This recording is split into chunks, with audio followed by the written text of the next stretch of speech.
आप देख रहे हैं इंडिया टाउन न्यूज, भारत की बात। नमस्कार, आप देख रहे हैं इंडिया टाउन न्यूज और मैं हूं आपके साथ आस्था सिंह। स्वागत है आपका हमारे दुर्ग भिलाई के खास बुलेटिन में। तो चलिए नजर डालते हैं आज की सुर्खियों पर। भिलाई में सत्याग्रह का तीसरा दिन, विधायक देवेंद्र यादव ने उपवास जारी रखा, जनता और संगठनों का समर्थन मिला।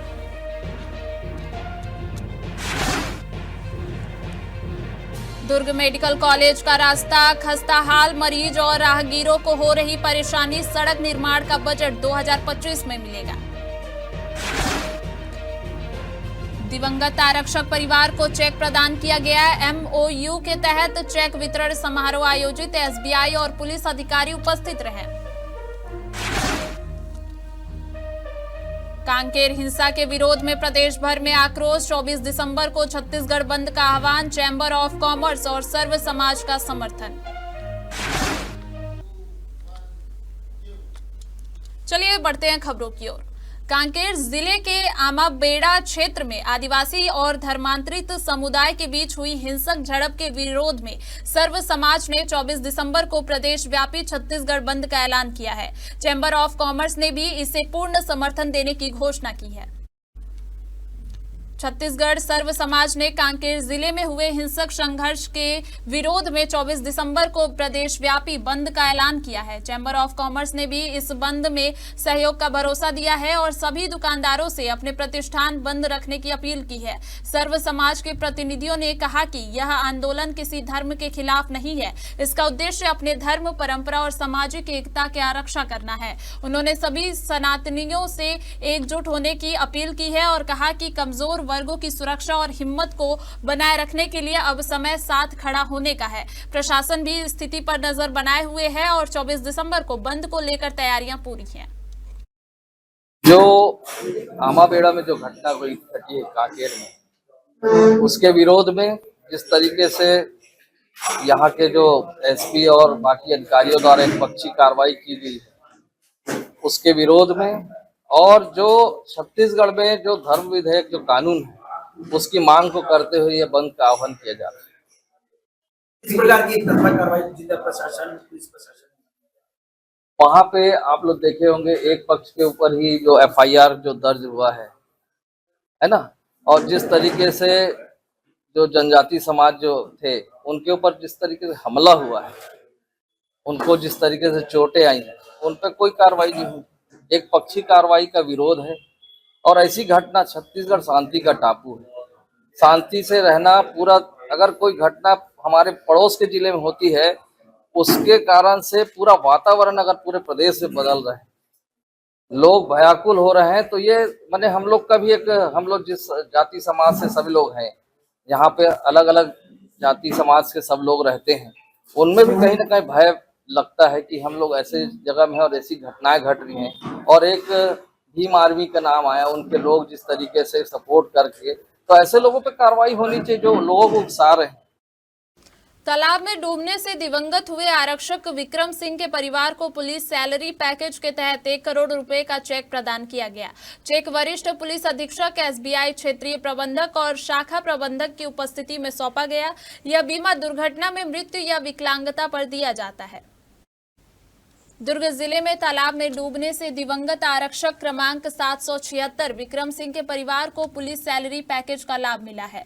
एसबीआई के सकल बीमा कवरेज एमओयू के अंतर्गत उनकी नामिनी माताजी श्रीमती सरोज ठाकुर को 1 करोड़ रुपए का चेक प्रदान किया गया। चेक वितरण समारोह में वरिष्ठ पुलिस अधीक्षक दुर्ग श्री विजय अग्रवाल, एसबीआई के क्षेत्रीय प्रबंधक रूपक मंडल और आदर्श नगर शाखा प्रबंधक श्रीमती विनीता कोसरिया उपस्थित रहे। पुलिस सैलरी पैकेज के तहत यह बीमा राशि दुर्घटना से मृत्यु या विकलांगता की स्थिति में प्रदान की जाती है, जिससे परिवार को आर्थिक सुरक्षा मिलती है। दुर्ग जिले के चंदूलाल चंद्राकर मेडिकल कॉलेज तक पहुंचने वाली सड़क खस्ता हालत में है। जगह जगह गड्ढे और टूटी सड़क से मरीज और राहगीर परेशान हैं। अस्पताल प्रशासन ने बताया कि वे लंबे समय से सड़क निर्माण की मांग कर रहे हैं। 5 करोड़ रुपए के बजट के साथ सड़क निर्माण की स्वीकृति बजट 2025 में मिलने की उम्मीद जानकारी दी गई है। दुर्ग जिले के सबसे बड़े शासकीय चंदूलाल चंद्राकर मेडिकल कॉलेज का रास्ता बेहद खराब स्थिति में है। गड्ढों और टूटी सड़क के कारण मरीज, डॉक्टर और राहगीर परेशान हैं। मौके पर जाकर हमारी टीम ने देखा कि राज्य सरकार के विकास के दावे दम तोड़ते नजर आए। अस्पताल प्रशासन ने बताया कि वे लंबे समय से सड़क निर्माण की मांग कर रहे हैं। 5 करोड़ रुपए के बजट के साथ सड़क निर्माण की स्वीकृति बजट 2025 में मिलने की जानकारी दी गई। पीडब्ल्यूडी विभाग से संपर्क करने की कोशिश की गई, लेकिन एसडीओ अभिषेक मेश्राम ने संवाददाता का फोन काट दिया। पिछले 1.5 वर्षों में प्रदेश स्वास्थ्य मंत्री श्याम बिहारी जायसवाल ने मेडिकल कॉलेज का दौरा कर कई घोषणाएं की, लेकिन वे केवल फाइलों तक सीमित रह गई। अस्पताल प्रशासन और स्थानीय लोग सड़क निर्माण की लंबित प्रक्रिया को लेकर चिंतित हैं। मनसा कॉलेज से चंदूलाल चंद्राकर शासकीय चिकित्सा महाविद्यालय संबंध चिकित्सालय मार्ग में अवरोध और टूट फूट है, इस बात से मैं सहमत हूँ। समय समय पर हमारे द्वारा उच्च अधिकारियों को तत्संबंध में सूचित किया गया है तथा पीडब्ल्यूडी से समन्वय स्थापित कर उस रोड के रिपेयर के लिए भी निवेदन किया गया है। जैसा मेरे व्यक्तिगत लेवल पर मैंने संपर्क किया है पीडब्ल्यूडी को, उस रोड पे पैच वर्क निकट भविष्य में कंप्लीट हो जाना संभावित है। भिलाई इस्पात संयंत्र के फैसलों के खिलाफ विधायक देवेंद्र यादव का सत्याग्रह तीसरे दिन भी जारी है। बीएसपी प्रबंधन से संतोषजनक जवाब नहीं मिलने पर उन्होंने डीआईसी से मुलाकात तक उपवास जारी रखने का ऐलान किया। आंदोलन को जनता और संगठनों का व्यापक समर्थन मिल रहा है। भिलाई में सत्याग्रह का तीसरा दिन जारी है। विधायक देवेंद्र यादव ने भिलाई इस्पात संयंत्र के निर्णयों के खिलाफ उपवास जारी रखा है। सिविक सेंटर में उपवास स्थल पर बीएसपी और जिला प्रशासन के अधिकारियों से बातचीत की गई, लेकिन कोई स्पष्ट आश्वासन नहीं मिला। शाम के समय सैकड़ों भिलाई वासी तख्तियों के साथ समर्थन देने पहुंचे। देवेंद्र यादव ने कहा कि उनका संघर्ष नीति और भिलाई के हितों के लिए है। उनका उद्देश्य शहर को किसी भी तरह से बिक्री या अन्य गलत निर्णयों से बचाना है। इस आंदोलन को नेता प्रतिपक्ष चरण दास महंत, कांग्रेस के अन्य विधायकों, ट्रेड यूनियनों और सामाजिक संगठनों का समर्थन प्राप्त है। आंदोलन में शामिल लोगों ने कहा कि जनता अपने अधिकारों और शहर की सुरक्षा के लिए पूरी तरह सतर्क और एकजुट है। का बहुत उनका समर्थन मिल रहा है, उन्हीं की ऊर्जा से ये अनशन लगातार चल रहा है।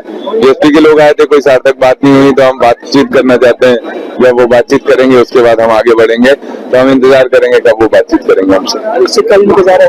नहीं, बिल्कुल नहीं, हम तो बातचीत करने का इंतजार कर रहे हैं। 2 दिन की बातचीत के लिए इंतजार किए थे, आगे भी बातचीत के लिए इंतजार करेंगे। सेंटर में देखिए, हम बातचीत करना चाहते हैं।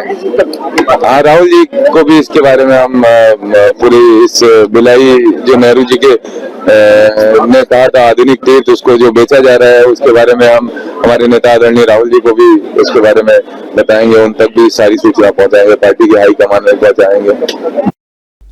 भिलाई निगम परिसर में सुशासन सप्ताह के अंतर्गत शासकीय योजनाओं का शिविर आयोजित किया गया। शिविर का शुभारंभ महापौर नीरज पाल सहित निगम पदाधिकारियों ने किया। विभिन्न योजनाओं से जुड़े कुल 72 आवेदन प्राप्त हुए, जिनके शीघ्र निराकरण के निर्देश दिए गए।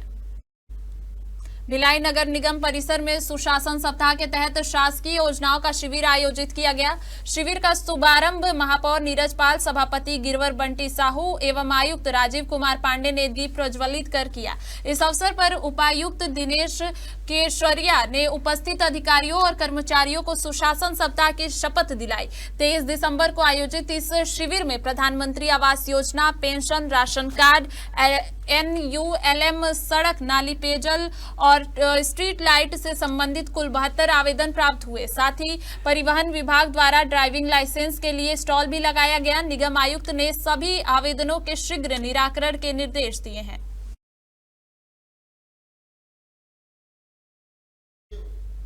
हमारे खास बुलेटिन दुर्ग भिलाई के बुलेटिन में फिलहाल इतना ही। देखते रहिए इंडिया टाउन न्यूज, भारत की बात। नमस्कार। आप देख रहे हैं इंडिया टाउन न्यूज, भारत की बात।